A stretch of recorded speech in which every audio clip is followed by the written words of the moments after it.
Whenever we hear or come across this phrase, made in China, the first thing that quickly comes to mind is that the product is of substandard quality and not worth the investment. But when it comes to the automotive industry, China has been defying the odds. They have been referred to as the sleeping automotive giants. But when you look at some of the cars that they are now producing, you will quickly realize that the sleeping giants are in fact beginning to wake up and are already beginning to unsettle the well-established competitors. Right now, Chinese cars are doing so well in countries like Australia, South Africa, UAE, and so many other countries.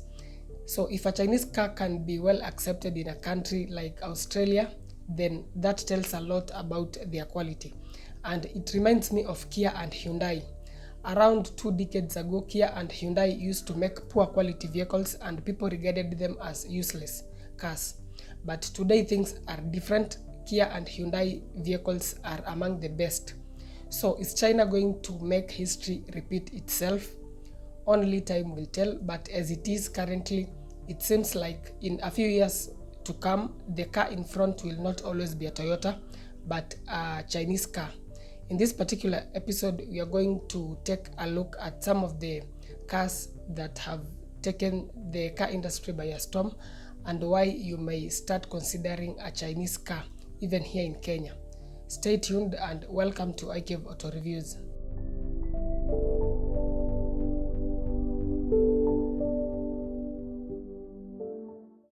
Chinese car that surprised me most is the Feng Glory 580, and it has been in Kenya for some time now.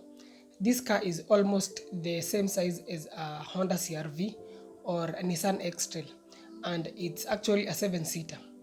The first generation was in production from 2016 till 2021, and it's the one that is available in the Kenyan market.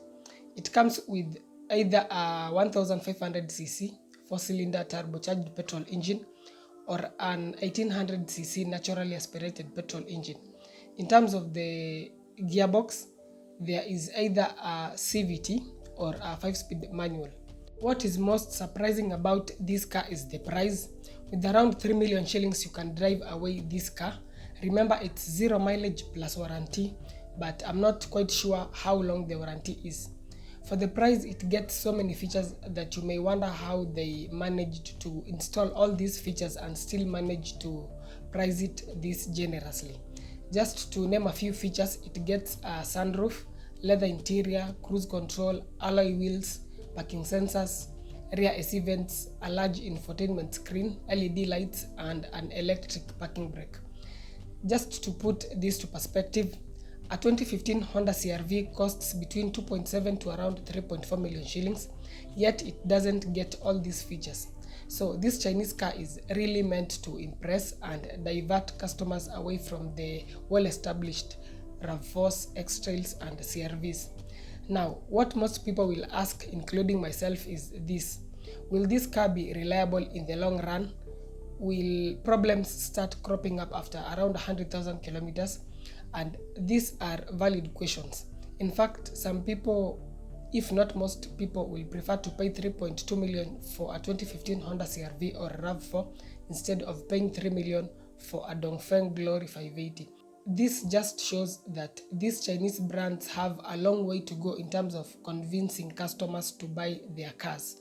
I recently saw the Chery Tiggo 8 Pro, which is another Chinese 7-seater SUV. It was launched in South Africa not long ago, and that car has a 1 million kilometer non-transferable warranty, a whopping 1 million kilometers warranty. That is seriously tempting, and it's like the company is telling you this: look, we understand our products have had a bad reputation for a long time, but give us a try and you won't be disappointed. That warranty alone tells you that that company is very sure with their product, and if they continue like this, then they will surely sway customers to their side. Because why would you buy a Toyota that is twice as expensive as that Chinese car, yet you get only 3 years warranty? The Chinese car, on the other hand, offers more features, a premium interior, and a warranty that is just very tempting. So back to the Dongfeng Glory 580. It really seems like a good value proposition, but people are still very cautious of the quality and long-term reliability. The resale value will also definitely not be good because not many people will be willing to put their money on a used Chinese car. A Honda CR-V or RAV4 will definitely have way better resale value, but they are expensive considering they are used cars. You can imagine how much they cost when brand new, if when used they cost the same as a brand new Chinese car. Do let me know in the comment section whether you would consider this particular car instead of a CR-V or a RAV4. Personally, I think it will be a difficult choice because on one side the price is very affordable for a new car, but again there's the worry of long-term reliability and quality. So this only means that these Chinese car companies must do more to fully convince customers to buy their cars, but they are already on a good track. The other car that is worth mentioning is the Haval H6. This car has really been appreciated in many countries. It's not available here in Kenya, so we can't talk much about it, but we hope it can be brought sometime to come. From the pictures, it does look quite good, and I reckon the general quality must also be good enough to warrant the good acceptance. There is also the Haval P series, which is a double cabin pickup. It looks very nice, and so far in terms of pickups it has the best interior. It has also received a lot of praise, and we can only hope that it will also be brought into the Kenyan market. And in fact, if it's brought, it will definitely divert people away from the Isuzu D-Max and even Toyota Hilux. Lastly, let's also take a quick look at the Chang'an F70, another Chinese pickup.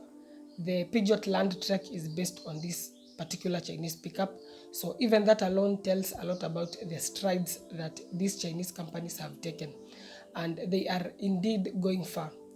For now, we can only hope that these Chinese cars will make it into the Kenyan market, and if at all they do, considering their tempting prices and excellent warranties, I reckon people will start considering them seriously. Thanks a lot for watching. Please consider subscribing to the channel for more informative content on cars as well as bikes. You can also use the details in the description box to support the production of this content by donating. Your support will be much appreciated. That's it for this episode. Stay safe, drive safe. See you in the next one.